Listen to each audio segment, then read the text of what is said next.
Hi, thanks for tuning in. My name is Geert Van Gele and in this video I will be talking about how you can play in a new recorder. This video is part of a series that accompany the iBook Thoughts on the Recorder, which is available through my webshop kattenburg.net. You can find the link in the description, and I've also included a clickable link at the end of this video if you want to learn more about it. Wood is a living material which reacts to different environments. If the air is humid, wood will expand, and when dry, it will shrink. These are commonly known features of wood. What may be a lesser known fact is that wood will change also with sound somehow. In wooden instruments, whether you blow in or if you transfer string vibrations onto them, or even simply hit them, the wood will change. If you make an ugly sound on a wooden instrument and you repeat this enough, the wood will react by making it really easy to recreate this ugly sound.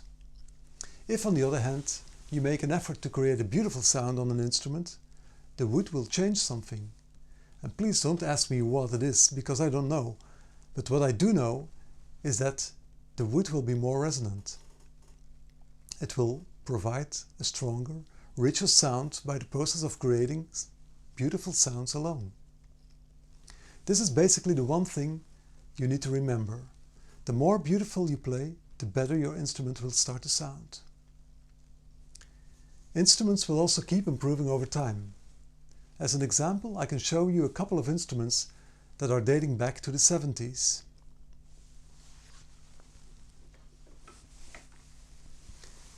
This instrument, soprano recorder, is one of my favorite instruments, a high-pitched instrument, even though I own a newer model which was handpicked in the factory, and at the time when I acquired it was even better than my old one. But since then my old 70 soprano kept improving, and now I will always choose this instrument over the newer one. Let me play a couple notes on this. This is the old instrument.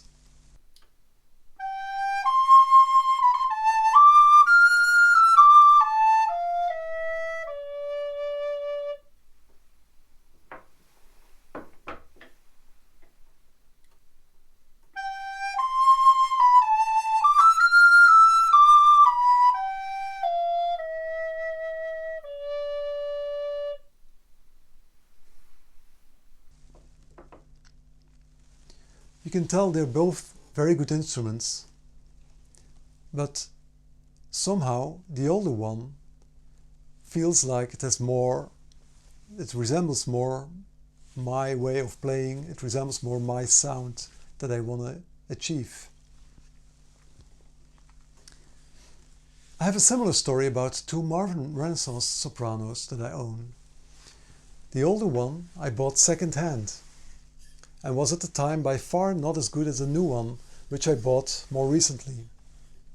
But I kept playing on it, and now the older instrument is definitely better than the newer one.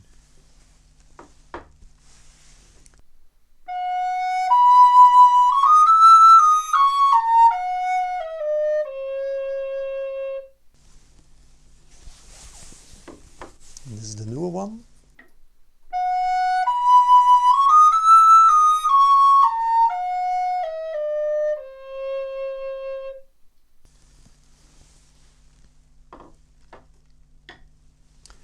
I have a funny story about my Klamish bass, which is my favorite bass recorder, and maybe my favorite recorder as a whole.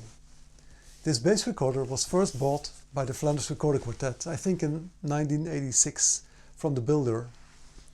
The instrument dates back to the mid-70s, according to the builder Guido Klamish. I was able to buy it from the quartet quite some time after I had left the ensemble. The quartet didn't want the instrument anymore because it was so difficult to cope with. I immediately bought it, even though the instrument was in terrible shape when I got it. It was hissing up the wazoo. The higher notes practically didn't speak anymore, and the overall sound was dull and shady. It was a sad and distant echo of what it had been. But I knew I was going to get it back in shape. It took me about a year of playing on it before it had returned to its former glory. And since then, it has kept improving year after year. If I may make an even stronger statement, I have noticed that plastic recorders also change over time. I've had a plastic alto which was pretty difficult in the top register, but the low register was pretty decent. I started using this recorder in my teaching practice one year, and by the end of that year the top register had become pretty stable and spoke normally. Fact is, the harder the material, the longer it takes before any improvements will be noticed. If you start playing in your recorder, the safest way to do so is by playing long notes.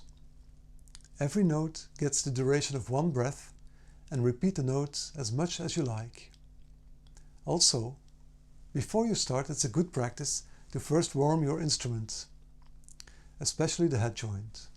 This will prevent condensation, and it will make for a better sounding instrument. A good way to warm the instrument is by sticking it under your armpit. It'll make it nice and moist and brings it up to body temperature. I always suggest to start by playing 5 minutes per day on your new instrument. Try to change the color of the note while playing, motivating your instrument bit by bit to increase the dynamic. Start a long note very softly, increase the breath pressure gradually until you reach a forte, and decrease the pressure back again to piano. A good note to start on is a high A flat, because this is the most easy note on the recorder.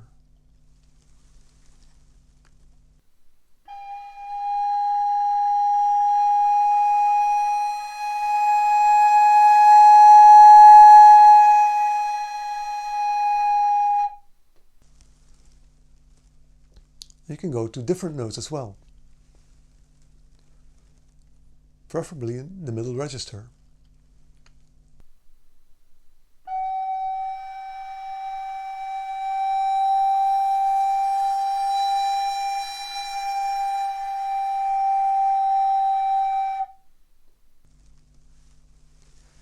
And so on. Make sure that you always play beautiful sounds. This sounds like a no-brainer, but it's the key to producing a well-played instrument. After the first week, add 5 more minutes of regular playing, but always start with 5 minutes of long notes. So in the second week you will be playing 10 minutes. It's a good practice to start playing in the middle register of your instrument, so between the E and the G on an alto, or the B and the D on a soprano. This register reacts pretty good when playing in such that these notes will sound good very easily. After this, you can extend to the lower and the higher register.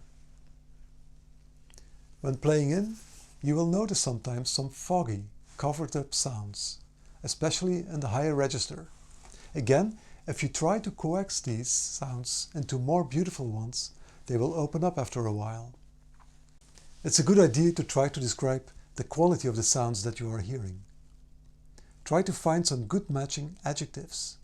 Can you now change the sound so that a different adjective applies? Be prepared that it will take half a year to a year before your instrument can be considered to be played in. If your recorder is acting up and doesn't want to sound right, a couple of different things may be the cause.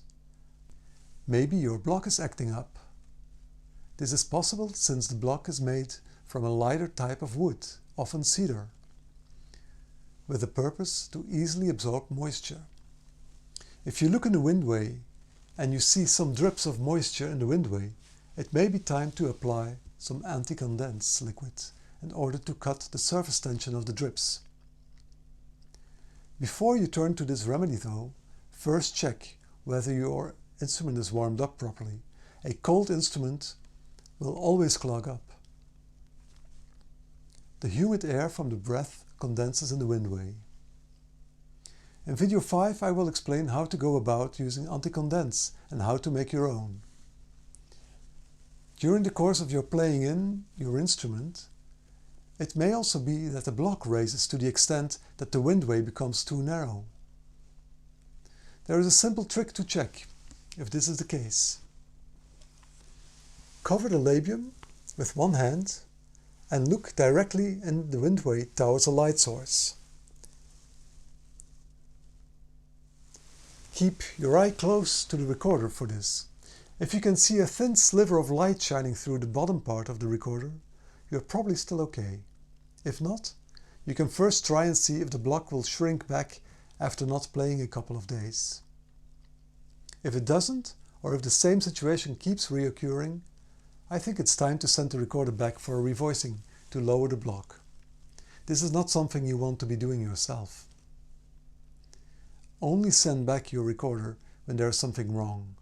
It's not like a car that needs a tune-up every so often in order to keep rolling smoothly. Rather, don't fix if it ain't broke. Having said this, like a car, a recorder does need a regular oiling and cleaning in order to sound at its best, and in order to protect it in the best possible way. These procedures I will address in video 5.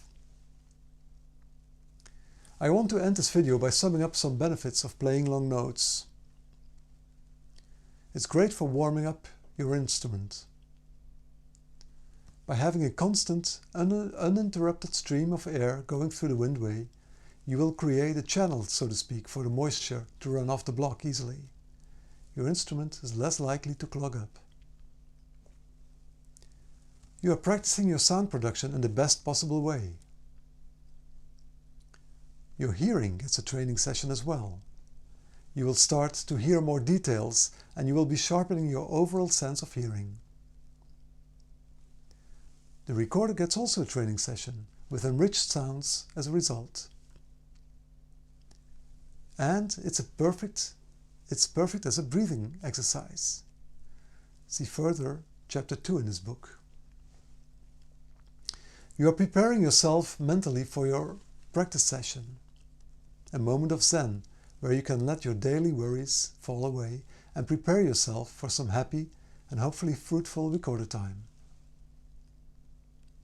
You can also apply several different stages of sound production on long notes. Again, see chapter 2 in the book for this. The result will be a solid technical understanding of what sound production is about. It will pave the road to finding your very own recorder voice, a deeply personal sound, which will be indistinguishably you. Thanks for watching. In the next video I will show you the contents of my maintenance kit. Have a great day.